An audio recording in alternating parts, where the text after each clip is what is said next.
65% ለሚከፍል ደንበኛ ቀሪ 35%ቱ በድርጅቱ ነው የሚሸፈነው። በውስጡ የልጆች መጫወቻ ስፍራ፣ መዋኛ ገንዳ፣ ጂም እና ስፓ እንዲሁም ደግሞ የኤሌክትሪክ መኪና ቻርጅ ማድረጊያ ቦታ ይኖራል። የመኪና ሊፍት አለ። ብዙ ሪል ስቴት ላይ አልተለመደም ይሄ መኪና ሊፍት። የመጣው ደንበኛ ሁሉ ይገዛል።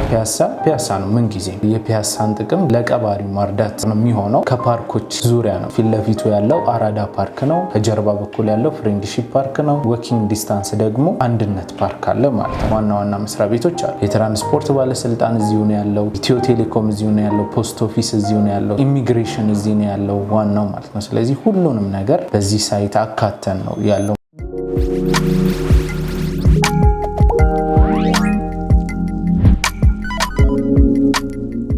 ሰላም እንደምን አላችሁ? ውድ ስለ ቢዝነስ ዩቲዩብ ቻናል ተከታታዮቻችን፣ ስለ ቢዝነስ ሚዲያ እንደሚታወቀው የተለያዩ የቢዝነስ ሀሳቦችን፣ ጠቃሚ መረጃዎችን እንዲሁም ደግሞ የገበያ ጥናት ወደ እናንተ የምናደርስበት ቻናላችን ነው። በዛሬ ፕሮግራማችን ደግሞ በተለያዩ አካባቢዎች በሪል ስቴቱ ዘርፍ ላይ ተሰማርተው ከሚገኙ ድርጅቶች መካከል አንዱን መርጠን ምን አይነት ፕሮጀክቶች አሁን ላይ ይዘዋል፣ ይሄ ፕሮጀክትስ ምን አይነት የቤት አማራጮችን፣ የካሬ አማራጮችን እንዲሁም ዋጋ ነው ያለው የሚሉትንና ሌሎች ጠቃሚ መረጃዎችን በዚህ ፕሮግራም ወደ እናንተ እናደርሳለን። እናንተ ደግሞ ይህንን ቪዲዮ እስከመጨረሻው በመመልከት ሙሉ መረጃውን እንድታገኙ ከወዲሁ ጋብዛለሁ። ይህንን ፕሮግራም ወደ እናንተ እያደረስኩላችሁ ያለሁት ደግሞ እኔ ሉካ ቢዳቤል፣ በካሜራው ናኦል አብሮናል። አብራችሁን ቆዩ።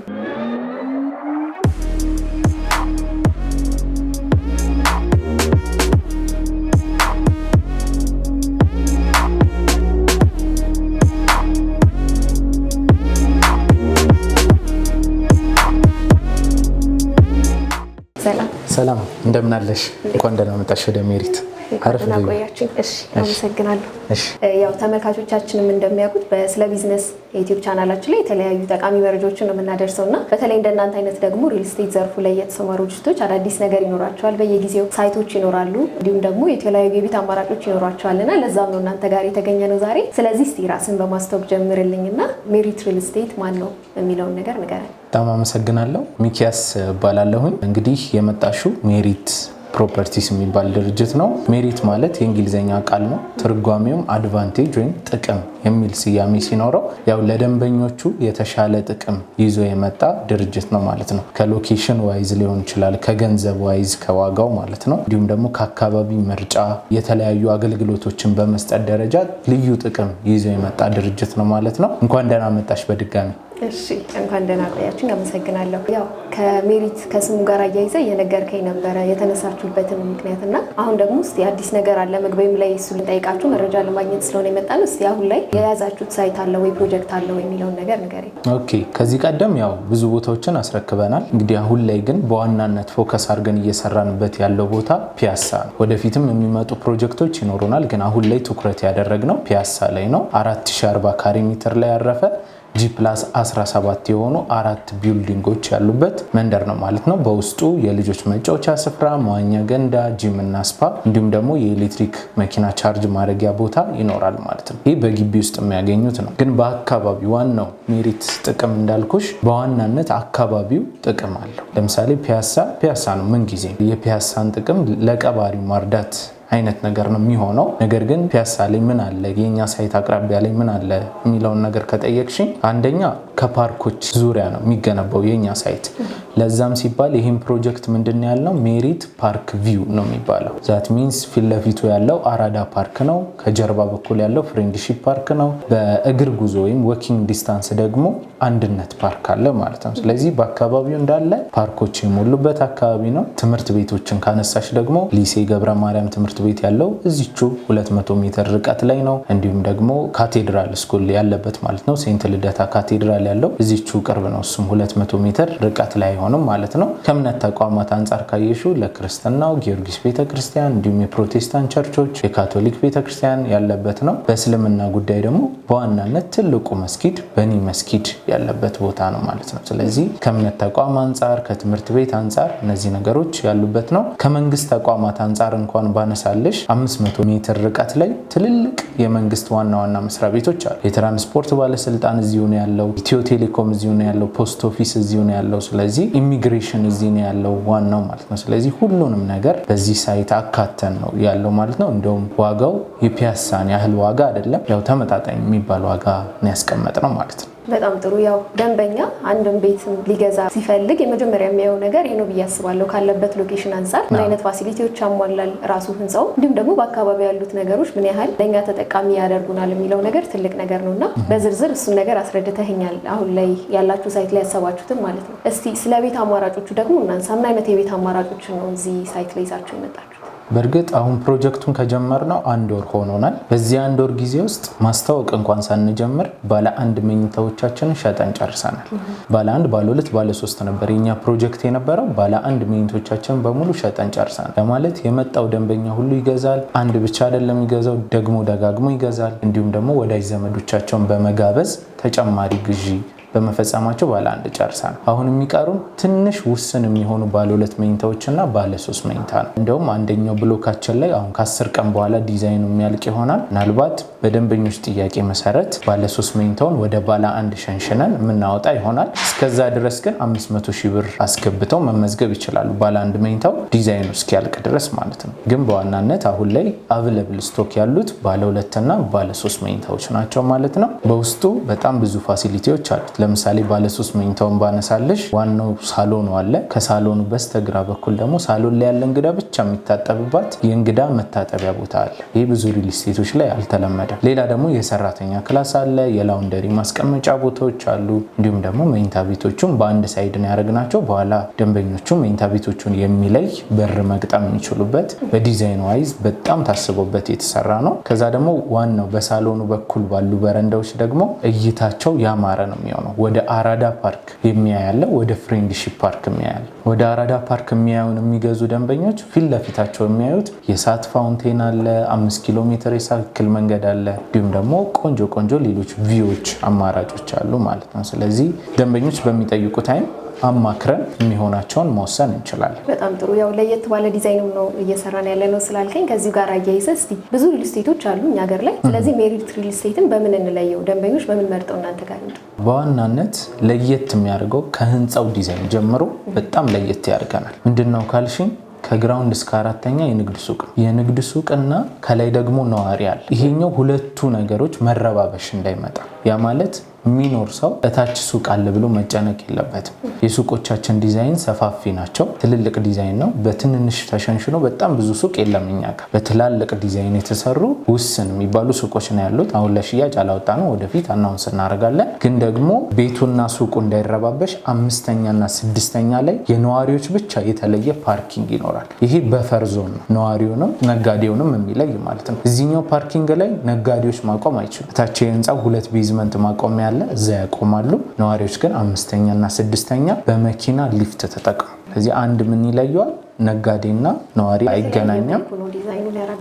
በትክክል። ከዛ ደግሞ የመኪና ሊፍት አለ። ብዙ ሪል ስቴት ላይ አልተለመደም ይሄ መኪና ሊፍት። እሱ ቢዚ ቢሆንባቸው እንኳን በጀርባ በኩል ራምፕ አለ፣ እሱን መጠቀም ይችላሉ ማለት ነው። ከዛ ደግሞ በፍሎር 5 ቤት ብቻ ነው ያለው። እንደ ብዙ ሪል ስቴቶች 10፣ 20 ምናምን የሚኖሩ ቤቶች አይኖሩም ማለት ነው። ከዛ ደግሞ የተለየ የሚያደርገው ሌላ 3 ሊፍቶች በብሎኩ ይኖራሉ። 2ቱ የሰው ማመላለሻ ነው፣ አንዱ ለእቃ የመኪናው ሊፍት ሳይሆን የእቃ ብቻ ተለይቶ ያለ ሊፍት ነው የሚሆነው ማለት ነው። በጣም ጥሩ።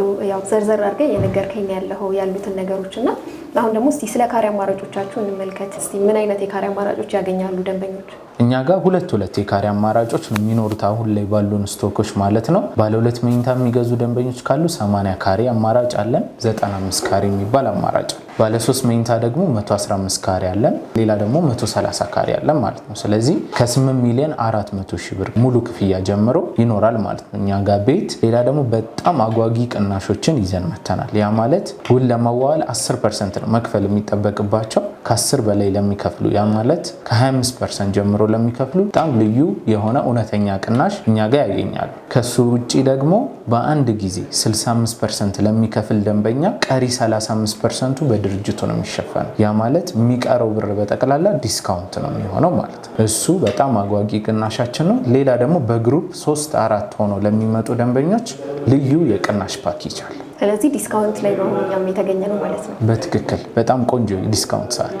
በጣም ጥሩ። ባለ 2 መኝታ እስከ 8 ሚሊዮን አካባቢ እያልከኝ ነበርና እስቲ እሱን አሁን ባልከኝ የአከፋፈል ሁኔታ 65% እንዲከፍሉ ምን ያህል ይሆናል? አዎ አሁን 8,400,000 ያልኩሽ 80 ካሬ ቤት ቅድመ ክፍያ ብቻ የሚጀምሩ ከሆነ በ840 ሺህ ብር መጀመር ይችላል። ነገር ግን አሁን ቅናሹን መጠቀም ፈልጋለሁ የሚል ሰው ካለ 65% ያ ማለት ከ5,480,000 ብር ጀምሮ የሚከፍል ደንበኛ ካለ ቀሪ 3 ሚሊዮን ብሩን ዲስካውንት ነው የሚሆነው ማለት ነው። ይሄኛው ያቀናነስ ሂደታችን ነው ማለት ነው። እሺ እንግዲህ ሌላው ያከፋፈል ሁኔታ ነው። ቅድም ነግረኸኛል፣ ግን ደግሞ በዝርዝር ተመልካቾችን በግልጽ እንዲያውቁት ያከፋፈል ሁኔታው ምን ይመስላል እስቲ? ሪል ስቴት ላይ የተለመዱ 3 አይነት አከፋፈል መንገዶች አሉ። አንደኛው ጊዜን መሰረት ያደረገ አከፋፈል፣ ያ ማለት እኛ ግንባታ ሄድንም አልሄድንም በየ3 ወሩ ትከፍላላችሁ ብለን ውል ብናስፈርማችሁ በየጊዜው ባንሄድም እንኳን እዛ ደረጃ ባንደርስም የመክፈል ግዴታ ይኖርባቸዋል። ይህም በእኛም በገዢዎች መካከል የሚፈጥረው አለመግባባት ስለሚፈጥር ይህን አንቀበል። ሁለተኛው ደግሞ ፐርሰንት ቤዝድ ደግሞ 30%፣ 60%፣ 70% ህንፃው ሲደርስ የሚባል ያከፋፈል ሂደት ነው። ይሄ ባለሙያ ላልሆነ ሰው ግራ ስለሚያጋባ ስለሚያሻማ፣ አሁን ለምሳሌ አንቺ ኢንጂነሪንግ ባለሙያ ካልሆንሽ 30 የምንለው አንድ ህንፃ መሰረቱን ሲጨርስ ነው። መሰረቱን ሲጨርስ እኛ 30 ደርሰናልና ክፍያ ክፈይ ብንልሽ ለአንቺ አንደርስታንድ አታርጊው። ስለዚህ አለመግባባት ይፈጥራል። ይህም ስለማንስማማ በዚህ አንሄድም። የፎቅ ቁጥሩን ተከትሎ የመክፈል ሂደት፣ ያ ማለት አሁን የመጀመሪያው 10% ቅድመ ክፍያ ከፈልሽ ቀጣይ ሁለተኛ ክፍያሽ ፋውንዴሽኑ ሲያልቅ ነው የሚሆነው። ያ ማለት በግልጽ ፋውንዴሽኑ እንዳለቀና እንዳላለቀ አይተሹ ነው የሚሆነው። ስለዚህ ቀጣይ ክፍያዎቹን 3ኛ፣ 8ኛ፣ 17ኛ ሲደርስ እያለ ይሄዳል ማለት ነው። ሌላ ደግሞ ለየት የሚያደርገው እኛ ደግሞ በድርጅት ደረጃ እያዘጋጀን ያለነው አፕሊኬሽን አለ። ኮንስትራክሽን ማኔጅመንት አፕሊኬሽን ይባላል። ያ ማለት ከውጭ የሚገዙ ደንበኞች ሊኖሩ ይችላሉ። ባይዘዌ በዲኤችኤል ከውጭ መሸጥ እንችላለን። ከዚህ ቀጥለው ውሉን በዲኤችኤል ልከን እነሱ ፈርመው ይመልሳሉ። ስለዚህ እነዚህ ሰዎች ክፍያ ቀጣይ ስንጠይቃቸው እንዴት ነው የሚከታተሉት ህንፃውን? ስለዚህ ኮንስትራክሽን ማኔጅመንት አፕሊኬሽኑ አለ። በዛ አፕሊኬሽን ሳይቱ ላይ በተገጠሙ ካሜራዎች ይከታተላሉ ማለት ነው፣ ህንፃው ምን ደረጃ ደርሷል የሚለው ማለት ነው። ከዛ እሱን አይተው ክፍያ ቀጥታ ወደ ድርጅቱ አካውንት ገቢ አድርገው መጨረስ ይችላሉ ማለት ነው። ይሄ በመሀላቸው ያለውንም እምነት የበለጠ ያጠነክረዋል ብዬ አስባለሁ። ምክንያቱም ብዙ ጊዜ የሚቸገሩበት ነገር ነው። ውጭ ሀገር ላይ ሆኖ እንደ አይነት ነገር ላይ ኢንቨስት ማድረግ ትንሽ ከባድ ነገር ነውና ከዛ አንጻር ጥሩ ነገር ይዘው ይመጣል ብዬ አስባለሁ እኔም በግሌ። ከዛ በተጨማሪ ደግሞ ያው ብዙ ጊዜ የግንባታ ጥራት ጥያቄ ውስጥ ይገባል። አንድ ቤት ለመግዛት ሲያስቡ ከሚያስቧቸው ነገሮች መካከልና እስቲ የግንባታ ጥራቱ ምን ይመስላል? አሁን ሪል ስቴት ላይ ልንገርሽና ብዙ ገበያው ላይ ያሉ ሰዎች አሉ። ገበያው ላይ ግን ሲሆኑ በሁለት ዋና ይከፈላሉ ሪል ስቴት ላይ። አንደኛው ሪል ስቴት ነጋዴ፣ ሁለተኛው ደግሞ ሪል ስቴት አልሚ ይባላል። ሪል ስቴት ነጋዴ ማለት ህንፃውን ዝም ብሎ ይሰራና ቤት ስለሆነ ብቻ ሸጦ ይወጣል ማለት ነው። ለደንበኞቹ ዋስትና ሳይሰጥ ምንም አይነት ጥራት የሌለው ነገር አድርጎ ማለት ነው። ሪል ስቴት አልሚ ሲሆን ግን ለገዢው በጣም ይጠነቀቃል፣ ዋስትናዎችንም ይሰጣል። ሜሪት ከየትኛው ወገን ነው ካልሽኝ ሪል ስቴት አልሚዎቹ ማለት። ይሄ ሪል ስቴት አልሚዎች እንድንባል ያሰኘን አንደኛ ህንፃውን በጥራት ነው የሰራ ነው። ከዚህ በፊት ያስረከብናቸው ቦታዎች ላይ የገዙን ሰዎች ናቸው በብዛት የገዙት። ከዛም ደግሞ በተጨማሪ የ1 ዓመት ህንፃ ማስተዳደር ድርጅቱ ነው የሚይዘው። የህንፃ ማስተዳደር ብቻ አይደለም፣ ለ2 ዓመት ደግሞ የህንፃ ዋስትና ይሰጣል። የህንፃ ዋስትና ማለት ድንገት ፍሳሽ ቢያስቸግር እንዲሁም ደግሞ የሽቦ መበላሸት ቢያጋጥም የመብራት መስመሮች ቢበላሹ ያለምንም ወጪ ገዢው እኛ ሸፍነን የምንሰራ ይሆናል ማለት ነው። ይሄ ብዙ ሪል ስቴት ላይ ከ12 ወራት አያልፍም። እኛ 24 ወራት ይህንን አድርገናል ማለት ነው። ምናልባት ከሴኩሪቲ አንጻር ያለበት ሎኬሽን ምን ያህል ተመራጭ ይሆናል? አንደኛ ከሎኬሽን አንጻር ካነሳሹ ቤተመንግስት 4 ኪሎ ቤተመንግስት አቅራቢያ መሆኑ በራሱ ጥበቃውን አስተማማኝ ያደርገዋል። ከዛ በተጨማሪ ደግሞ የኛ ሳይት በልዩ ሁኔታ የሚጠበቅ ነው። ጌትድ ኮሚኒቲ ነው። ለብቻው ኮምፓውንድ መሆኑ ጥቅሙ እንደዚህ ነው። አሁን አንድ ህንፃ የሚገነባ ድርጅት ከሆነ የሚጠብቀው 1-3 ጥበቃ ሊሆን ይችላል፣ ግቢ አይደለም። ስለዚህ ይጎዳሉ ማለት ነው ገዢዎች። እኛ ጋር ግን ግቢ ነው የሚሆነው። 4 ቢልዲንጎች አሉ፣ 24 ሰዓት ጥበቃ አለ። ከጥበቃ በተጨማሪ ደግሞ 24 ሰዓት የካሜራ ጥበቃ ይኖራል። ሁሉን ነገር የምንከታተልበት ማለት ነው። እንግዲህ ያው በዋናነት ፒያሳ ላይ ስላላችሁ ሳይት ለካሬ አማራጮቻችሁ ዋጋ አከፋፈል ሁኔታ እያወራን ነበር። በአካል ደግሞ ምን ይመስላል የሚለውን ነገር ማየት የምንችልበት መንገድ ካለ? ኦኬ እንግዲህ እኛ ጋር ደንበኞች ይህን ነገር ታሳቢ እንዲያደርጉ ግንባታ ላይ ያለ ሳይት አይደለኛ በኋላ ላይ ሲያልቅ ቤቴ ምን ይመስላል የሚለውን ነገር እንዲረዱ ብለን ሳምፕል ሃውስ እዚሁ ቢሮአችን ላይ አዘጋጅተናል። ስለዚህ ሳምፕሉ በትክክል በሜትር ተለክቶ የተሰራ ነው፣ ራሱ ቤቱን የሚመስለው ነገር ማለት ነው። ስለዚህ ሰዎችን አሲዩም እንዲያደርጉት ሳምፕላውን ለምን አላስጎበኝሽ? እሺ ደስ ይለኛል። እሺ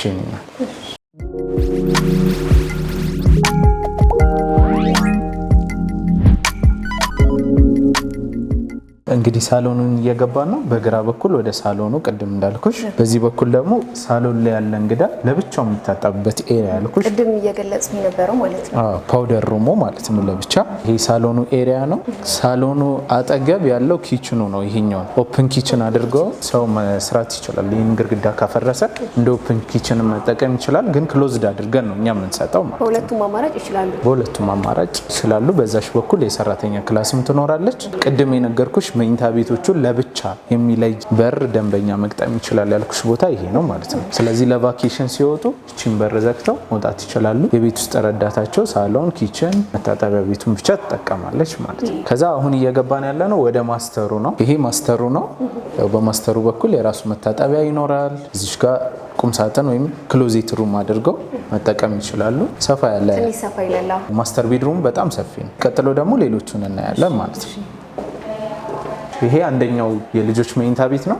በዚህ በኩል ደግሞ አንድ የልጆች መኝታ ቤት ይኖራል። የጋራ የልጆቹ መታጠቢያ ደግሞ ይሄ ነው የሚሆነው ማለት ነው። ስለዚህ አሁን እንዳሳየኝ ባለሶስት መኝታውን ሳምፕላውዝ ነው እያሳየኝ ያለውና ይሄኛው የልጆች መኝታ ቤት ይሆናል። ይሄኛው ደግሞ መታጠቢያ ቤት ለራሳቸው ማለት ነው። በትክክል ሁለቱ የልጆች የጋራ መታጠቢያ፣ ማስተሩ ለብቻው መታጠቢያ። በአጠቃላይ ባለ 3 መኝታ ተብሎ የሚሸጠው ላይ 3 መኝታ ቤት ከዛ ደግሞ 3 መታጠቢያ ቤት ይኖራል። አንድ የልጆች ማስተር፣ ከዛ የሳሎን እንግዳ ይኖራል። ከዛ ተጨማሪ ደግሞ የሰራተኛ ክላስ ይሄንን ያሟላል ማለት ነው። በትክክል በጣም ጥሩ። እንግዲህ ቅድምን በነበረን ቆይታ በአጠቃላይ ስለያዛችሁት ነገር ግን አሁን ደግሞ በአካል ቤቱ ምን ሊመስል እንደሚችል ደንበኞች ማየታቸው ደግሞ የበለጠ ምን አይነት ቤቶችን መግዛት እንደሚችሉ ከናንተ እንዲያውቁ ያስችላልና እስቲ በመጨረሻ ደግሞ ማለት የምትፈልገው ነገር ካለ ድሉን ልስጥ። እሺ እንግዲህ አሁን መናገር የምፈልገው እኔ በዚህ ዋጋ ፒያሳ ላይ ብዙ ጊዜ አፓርትመንት አይገኝ። ስለዚህ ይህን እድል ሊጠቀሙበት የሚል ሪኮሜንዴሽን አለኝ። እንግዲህ ፒያሳ ላይ የመጨረሻው የቤት ባለቤት በዚህ ዋጋ መሆን የሚችሉበት እድል ይሄ ነው ማለት ነው። ይህን ይጠቀሙበት ነው ማለት የምፈልገው። እሺ በመጨረሻ በምን መልኩ ሊያገኟችሁ ይችላሉ? እናንተ ከታች ስልኩን እናስቀምጥና በዛ ስልክ በመደወል ዝርዝር መረጃ ማግኘት ይችላሉ ማለት ነው። የዚህ ዲስካውንት አካልም መሆን ይችላሉ ማለት ነው።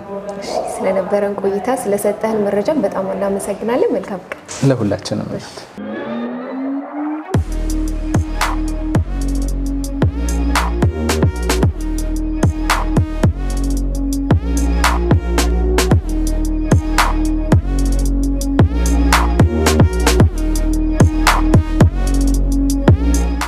ውድ ተመልካቾቻችን እንግዲህ እንደተመለከታችሁት በሜሪት ሪል ስቴት ተገኝተን ያደረግነው ቆይታ ይሄንን ይመስል ነበረ። መግቢያ ላይም እንደነገርኳችሁ በሜሪት ሪል ስቴት ምን አዲስ ነገር እየተሰራ ነው ብለን በመጣነው መሰረት ከነሱ አሁን ላይ በዋናነት ፒያሳ ላይ ሳይት እንዳላቸውና የተለያዩ ቤቶችን ዋጋቸው ምን ይመስላል ካሬ አማራጫቸውስ ብለን እነሱን ጠይቀናል። ከነሱም ደግሞ መረጃውን ማግኘት ችለናል ማለት ነው። እናንተ ደግሞ እነሱ ማግኘት የምትፈልጉ ከሆነ ቤትም ለመግዛት ይሄንን ከስር የምናስቀምጥላችሁን ስልክ ቁጥር እየደወላችሁ እነሱ ማግኘት ትችላላችሁ። የኛ ፕሮግራም ዛሬ ይሄንን ይመስል ነበረ። በቀጣይ ደግሞ በሌላ ፕሮግራም እስከምንገናኝ ሰላም ቆዩ።